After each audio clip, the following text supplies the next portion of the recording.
Chers amis, comme nous le chantons, comme nous l'affirmons, et comme nous le lisons dans l'Écriture, le Seigneur est très attentif à notre foi, à la foi que chacun de ses enfants suit. Et il ne le laisse pas seul dans cette voie. Il est avec lui. Il faut penser que le Seigneur est avec nous. Par son esprit, il le peut. Nous allons lire et méditer sur ce thème. D'abord, nous lirons dans Matthieu, chapitre 7, versets 13 et 14.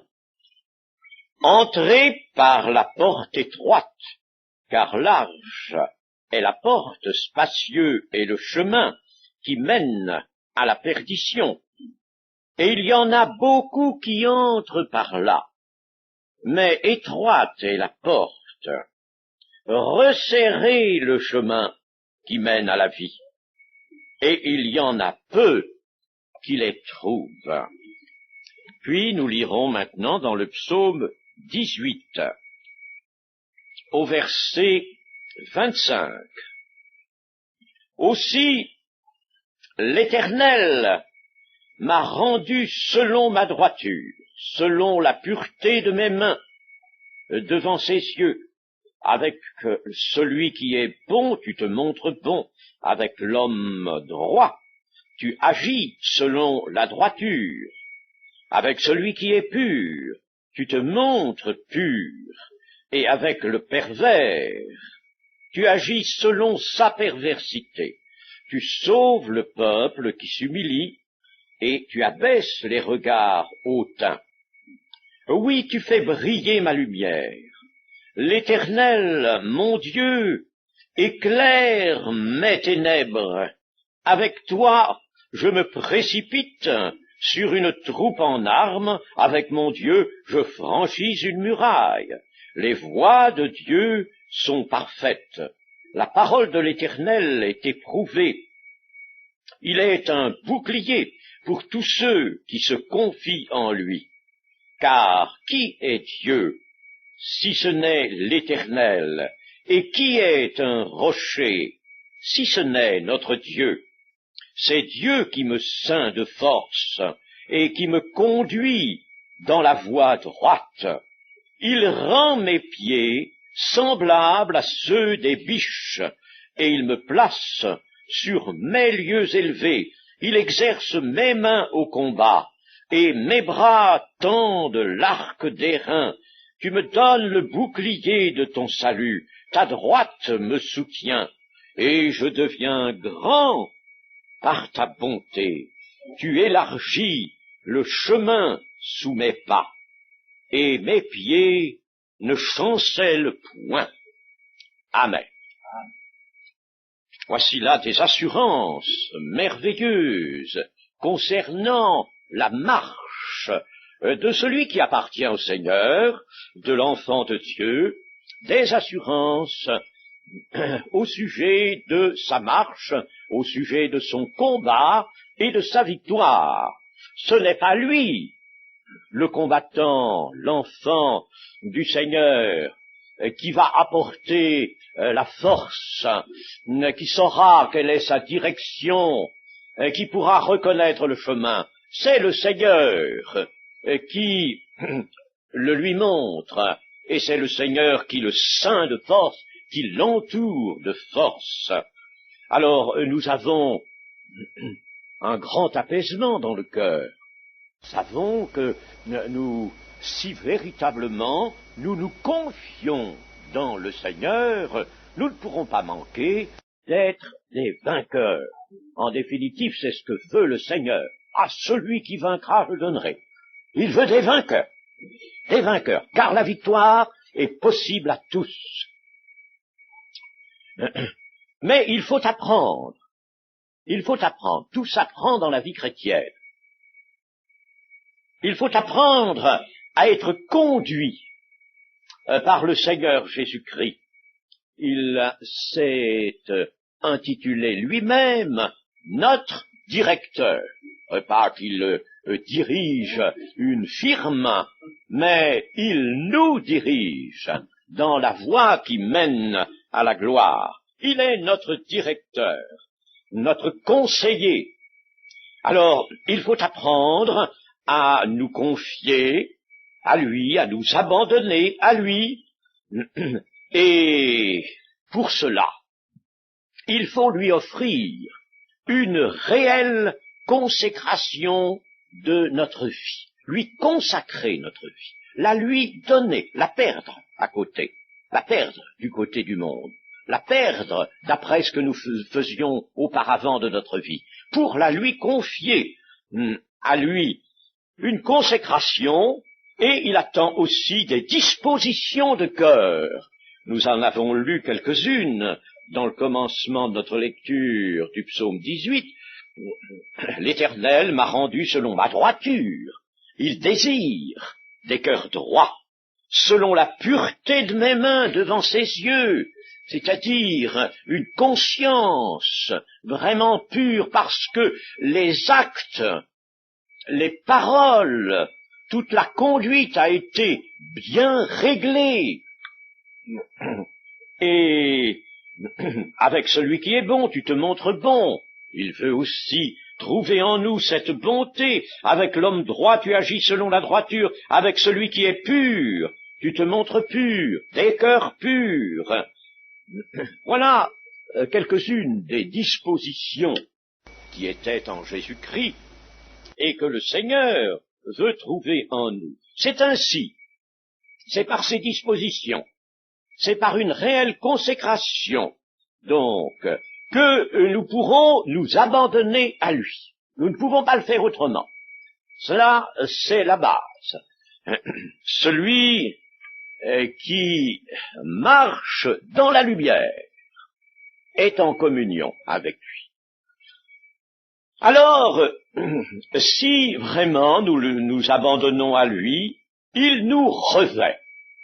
C'est lui qui nous revêt, c'est-à-dire qu'il va nous qualifier, il va introduire en nous les capacités, la capacité de marcher, de le servir, de lui plaire, de l'honorer, et il va dissiper nos ténèbres, c'est ce que nous avons lu, l'Éternel mon Dieu éclaire mes ténèbres.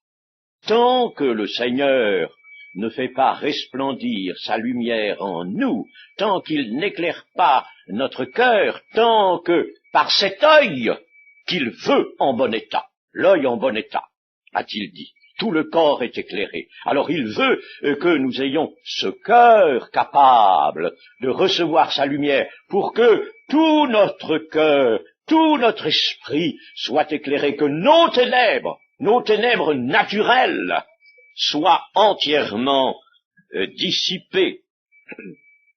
Il nous rend forts, avons lu aussi, il nous rend même intrépides, absolument intrépides, dans les voies parfaites de Dieu, et il nous protège. Oui, tu fais briller ma lumière, l'Éternel mon Dieu éclaire mes ténèbres, avec toi je me précipite sur une troupe en armes, avec mon Dieu je franchis une muraille. Ce sont là des images pour nous, mais c'est pourquoi je disais, il nous rend forts, intrépides, capables de grandes choses. Nous avons chanté tout à l'heure que le Seigneur fait de grandes choses, il veut les faire par son Église, par les membres de son corps. Et enfin, au verset 37, le dernier verset que nous avons lu,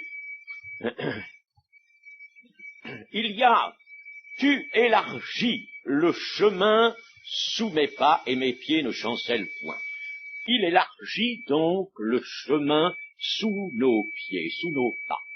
Et qu'est-ce que cela signifie pratiquement? Nous allons le voir. Le chemin où nous progressons, nous l'avons lu dans l'évangile de Matthieu, et c'est celui-là qu'il faut prendre, c'est pas le chemin large. Le chemin où nous progressons est un chemin resserré. Nous sommes entrés par une porte étroite. La porte, c'est le Seigneur lui-même. Je suis la porte. Celui qui entre par moi sera sauvé. Mais pour entrer par lui, il fallait accepter une pleine et entière repentance. Il fallait pouvoir renoncer à soi et continuer dans ce renoncement. Il fallait même se charger de sa croix. Et pourquoi le Seigneur l'appelle une porte étroite? Lui, il est large pour faire entrer tous les hommes de foi. Mais chacun passe par une porte étroite, comme je viens de dire. Et ensuite, il progresse, après la porte étroite, dans un chemin qui est resserré. Ah, c'est le chemin de la foi. Mon juste vivra par la foi, et s'il se retire, mon âme ne prend pas plaisir en lui. S'il se retire, il risque de se perdre. Nous ne sommes pas de ceux qui se retirent pour se perdre, dit l'Écriture. Mais c'est un chemin de foi. Et le chemin de foi, ce n'est pas toujours un chemin large, ce n'est pas une grande avenue éclairée au loin. Cela ne nous ferait que du mal. Que du mal. Les grandes avenues, elles sont pour le monde. C'est un chemin resserré, un chemin de foi, et non pas un chemin de vue. Et croyez bien que le Seigneur, qui attend de notre foi si précieuse tous les résultats qu'il escompte en nous, croyez bien qu'il a pris toutes ses dispositions, nous le sentons dans toute la parole, et qu'il continue de les prendre pour qu'il n'y ait rien de la vue. Nous marchons par la foi et non pas par la vue. Et le Seigneur fait en sorte que nous ne puissions pas être rassurés par la vue, parce que immédiatement c'est la chair. Ce serait la chair qui se saisirait des apparences, de la vue, pour, elle, amener son propre langage, dire, ah, voilà, moi, je sais où je marche, je sais où je vais. Le Seigneur retire la vue. Nous marchons par la foi, entièrement. Alors, c'est un chemin resserré. Dans ce chemin, nous ne pouvons pas manquer d'y connaître l'humiliation, d'y rencontrer l'opprobre de Christ. Ah, vous savez, à ce sujet, nous avons bien souvent des pensées qui nous viennent, qui nous assaillent, lorsque nous voyons que toujours une certaine tendance réapparaît qui voudrait composer avec le monde, avec tous ces hommes en foule qui nous entourent et qui conduisent ce monde à la folie. Alors nous voudrions être rassurés, sécurisés de ce côté-là. Non. Réjouissez-vous lorsque l'on dira du mal de vous. Réjouissez-vous. Ils m'ont haï sans cause. Ils vous haïront d'eux-mêmes. Ah, mes amis, l'opprobre de Christ, celui qui l'évite, sort du chemin, sort de ce chemin où pourtant le Seigneur nous veut. Mais nous y rencontrerons dans le chemin resserré des difficultés. Nous y trouverons les pièges de l'ennemi, bien sûr. Lui, il viendra les poser là, sur le chemin. Nous y trouverons des circonstances tout à fait inattendues qui vont nous prendre au dépourvu. C'est ça la marche. La marche dans l'existence, voilà, il arrive ceci, il arrive cela, des choses absolument inattendues, peut-être des circonstances petites, étroites, mais les petites circonstances sont tout aussi propres à nous faire chuter et à nous mettre en déroute que les grandes. Alors, devant ces circonstances inattendues, nous sommes souvent apeurés. Il semble que notre foi s'évanouit. Et puis, lorsque la circonstance est passée, nous nous apercevons que nous n'avons pas su manifester notre foi, que nous n'avons pas su vivre l'Évangile. Alors, c'est cela aussi que j'appelle apprendre à marcher, apprendre à être conduit par Jésus-Christ. Nous n'avons pas su vivre l'Évangile. Quel est le chrétien qui ne s'est jamais dit cela? Après une circonstance, tiens, voilà ce que j'aurais dû faire. Oui, mais c'est un peu tard. C'est un peu tard. On ne l'a pas fait. Pourtant, on le savait. On connaissait l'Évangile, on les connaît, les principes de l'Évangile. Oui, mais on ne l'a pas fait. Ça a été peut-être la chair qui a été prompte et qui a devancé l'esprit. Ou ça a été un recul de notre part. Nous n'avons pas eu cette foi opérante, cette foi agissante, par l'amour dont parle l'Écriture. Enfin, nous n'avons pas vécu l'Évangile dans la circonstance qui s'est présentée. Nous n'avons pas discerné peut-être quel était le moyen de répondre à l'attente du Seigneur, de faire sa volonté, discerner à temps. Bref, comme nous ne pouvons pas manquer de le ressentir, dans notre cœur, la tristesse donc nous a envahis et nous nous sentons inférieurs, nous nous sentons humiliés, inférieurs aux circonstances, incapables d'imiter le Seigneur Jésus, incapables de traverser cette vie, de continuer ce pèlerinage en enfants de Dieu, et pourtant nous le voudrions, n'est-ce pas? Et nous nous sentons incapables. Hein, chers amis, ces humiliations-là, il ne faut pas les écarter. Il ne faut pas les écarter. Mais ce qui peut se produire alors, c'est que nous soyons saisis par un certain découragement. Et ce découragement peut être exploité par l'ennemi. Alors attention, le Seigneur ne dit pas de nous laisser décourager, nous laisser humilier, oui. Ce n'est pas volontiers que le Seigneur nous humilie, mais il nous humilie pour notre bien. L'Écriture nous l'assure. Seulement pas de découragement. Ne pas céder au découragement. Cela, il arrive que des chrétiens le fassent. Attention, halte là. Certes, nous n'avons pas réussi, mais ne nous livrons pas au découragement. Les épreuves sont là pour notre foi, pour la faire travailler, pour l'exercer. Ces épreuves paraissent venir compliquer encore notre marche, quelquefois même. Les épreuves dont pourtant l'Écriture nous parle, nous sommes attristés par différentes épreuves qui interviennent, mais cela, c'est l'épreuve de notre foi. J'aime bien ce que dit l'apôtre Pierre, parce qu'il vous dit, en somme, que quand nous sommes attristés par différentes épreuves, c'est pas nous qui sommes attristés, c'est notre foi. C'est pas nous que le Seigneur veut éprouver. Notre foi, qui est plus précieuse que l'or et l'or le plus fin. Alors, il faut accepter cela. Il faut accepter les humiliations. Il faut accepter même les échecs. Sauf le découragement, bien sûr. Et il faut poursuivre sa marche par la foi. C'est cela le chemin resserré. Et nous quitterions le chemin resserré si nous cherchions une voie plus aisée, large. Et le Seigneur ne le veut pas. Il veut que nous restions dans le chemin resserré.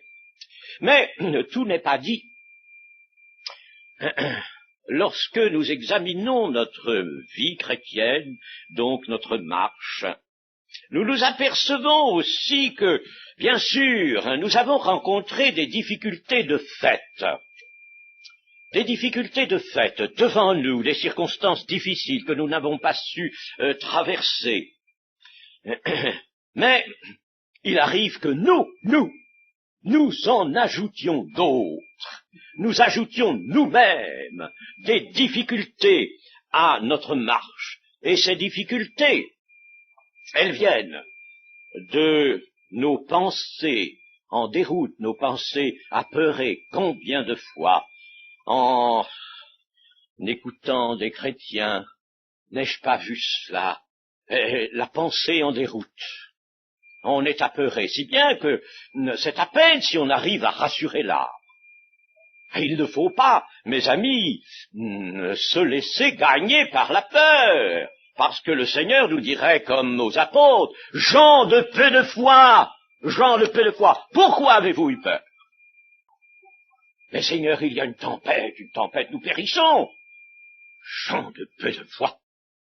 Le Seigneur paraît dormir, mais il est là, cependant, pour nous protéger.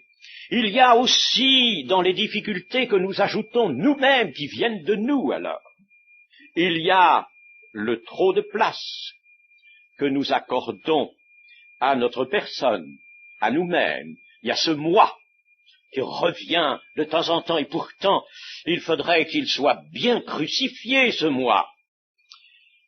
Il y a l'absence de fruits visibles, et notre conscience nous le fait sentir. Où est ton fruit? Où sont tes œuvres? Qu'est-ce que tu fais pour le Seigneur? Qu'est-ce que tu fais? C'est pas tout de chanter. Il faut faire quelque chose. Que fais-tu? Tu ne portes pas de fruits, tu ne fais pas d'œuvre, ta foi ne se manifeste pas, ne s'atteste pas. Alors, voilà encore des difficultés.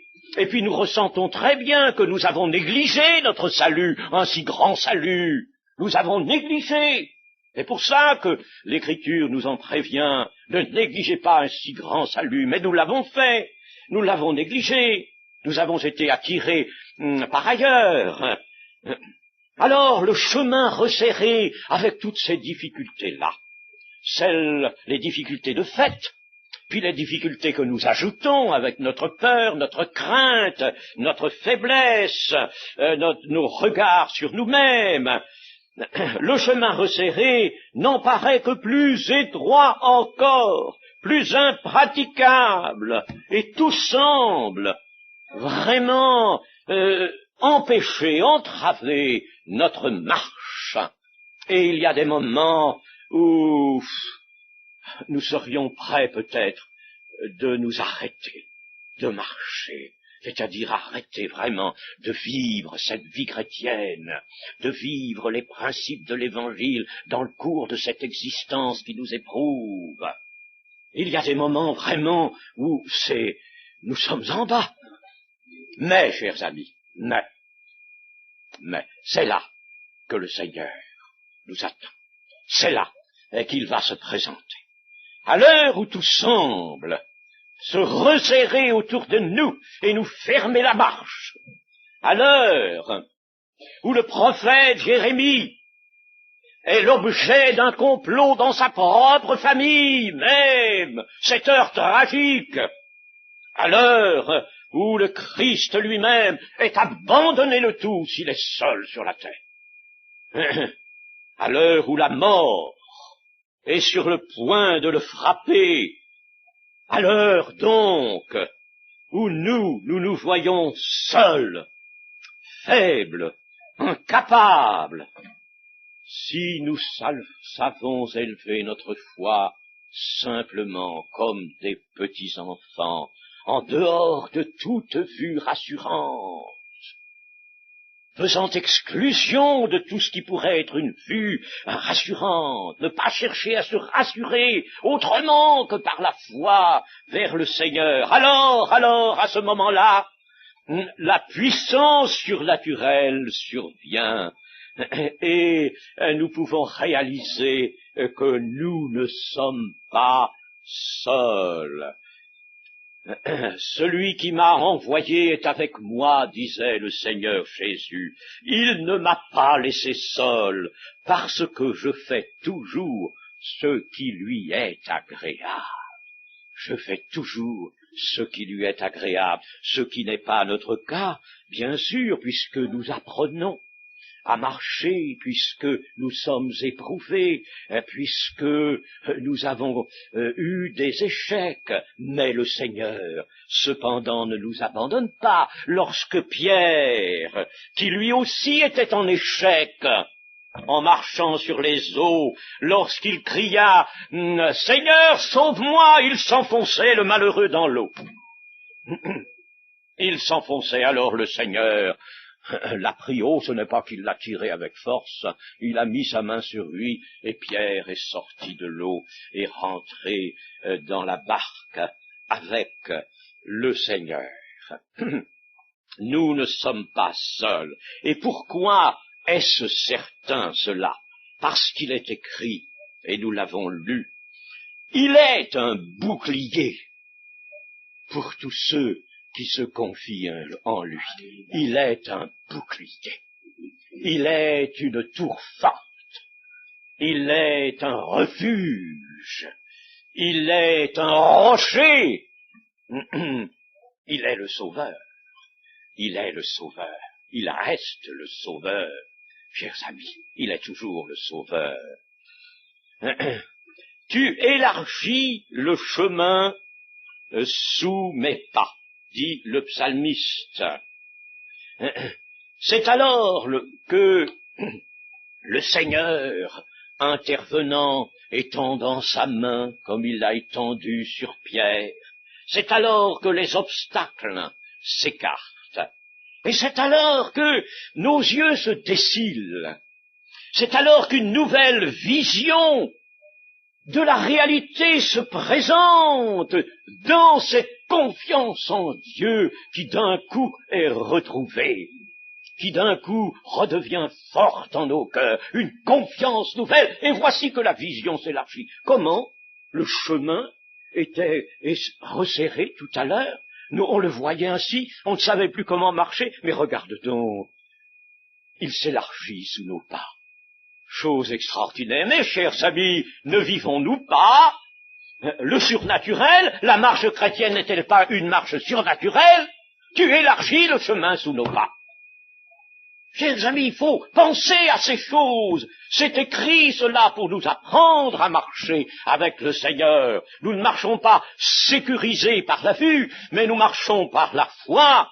Et même lorsque l'écueil s'est présenté, lorsque l'insuccès, hélas, nous a attristés, confiance au Seigneur, abandon au Seigneur, et le chemin, le voici qu'il s'élargit sous nos pas. Un renouvellement intérieur nous est donné, des forces nouvelles et immenses apparaissent en nous à ce moment-là. C'est ce que veut dire le psalmiste. Tu élargis le chemin sous mes pas. Voici que je progressais dans un chemin bouché, tellement étroit qu'il était bouché, le voici qui s'élargit. Des capacités nous sont données. Je reprends alors la marche avec courage et le chemin m'apparaît maintenant solide et sûr. Pour l'homme de foi qui allie la confiance à la foi, je dis bien qui allie la confiance à la foi, parce que nous parlons souvent de foi et nous ne savons pas que la foi doit se manifester en majeure partie par la confiance. L'Ancien Testament nous parle surtout de confiance et d'espérance. Confiance. Se confier, c'est ça, la foi. La foi a encore d'autres aspects, mais c'est un des grands aspects de la foi. Si notre foi ne nous amène pas à la confiance pleine et entière dans le Seigneur, confiance au point que nous nous remettons à lui, nous suspendons notre vie à lui, même s'il faut passer sur le fleuve de mort, c'est lui qui nous tient. La confiance en l'Éternel, c'est une chose aussi qui doit s'éduquer, qui doit s'apprendre cela, et c'est excessivement important. Alors, quand on sait allier la confiance à la foi, le passage s'ouvre au moment d'y pénétrer, le chemin s'élargit sous nos pas, et l'on peut rappeler à ce sujet le passage du Jourdain. Le Jourdain débordait sur toutes ses rives parce que c'était un temps de crue. Et voici que les sacrificateurs, en vêtements sacerdotaux, avec la tiare de lin pur, les sacrificateurs portaient sur l'épaule les barres qui soutenaient l'arche de Dieu, l'arche de la présence de Dieu, et ils arrivent. Les consignes leur avaient été données de ne pas arrêter leur marche en arrivant près du fleuve. Ils arrivent et mouillent leurs pieds dans le fleuve. Ils ont confiance que l'Éternel va ouvrir le passage, et le passage s'ouvre. Et le passage était large, parce que ils avaient agi selon la confiance en l'Éternel. Et puis, l'extérieur change, je veux dire, les obstacles qui étaient devant nous. Voici que tout cela change. La difficulté s'évanouit. Les empêchements que nous avions rencontrés disparaissent. Mes chers amis, lorsque l'intérieur change, lorsque nous retrouvons donc dans le cœur une pleine et entière confiance, c'est d'abord ça qu'il faut, et je vous le dis à vous tous qui rencontrez des difficultés, et vous en rencontrerez, des épreuves, vous en aurez, alors je vous le dis, d'abord ce qu'il faut restaurer, c'est la confiance intérieure, la confiance dans le Seigneur, c'est ça qu'il faut restaurer pleinement. Ensuite, cette confiance étant restaurée, les difficultés extérieures s'en iront, s'évanouiront. Si mon propre cœur, qui exerce la confiance et la foi hors de toute apparence, est véritablement là, suspendu au Seigneur, l'extérieur se met en ordre. Le passage s'ouvre dans les événements qui sont devant nous. Les solutions se présentent. Vous le croyez, mes amis? Ces choses, voilà la marche chrétienne à travers la vie et au cours de notre pèlerinage. Et je terminerai en vous faisant observer que à la fin du passage que nous avons lu dans le psaume 18, c'est-à-dire à partir, mettons même, du verset 29, « Oui, tu fais briller ma lumière. » Et puis, l'Éternel Dieu éclaire mes ténèbres, les miennes. Vous voyez toujours l'article possessif ici. Avec toi, je me précipite, moi, précipite.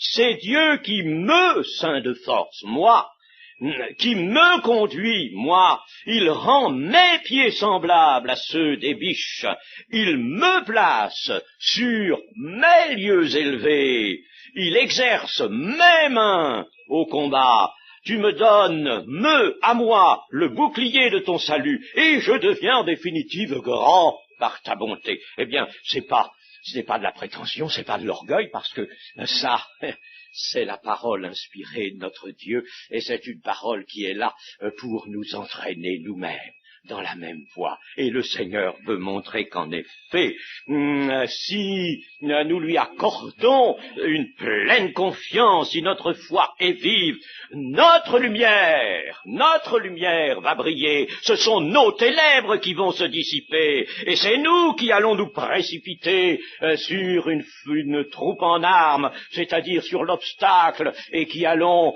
le voir s'écarter. C'est nous qui allons être entourés de force, c'est nous qui serons conduits, dont les pieds seront semblables aux biches, c'est nous qui seront placés sur des lieux élevés que le Seigneur nous attribue, mes lieux élevés, à nous, les nôtres.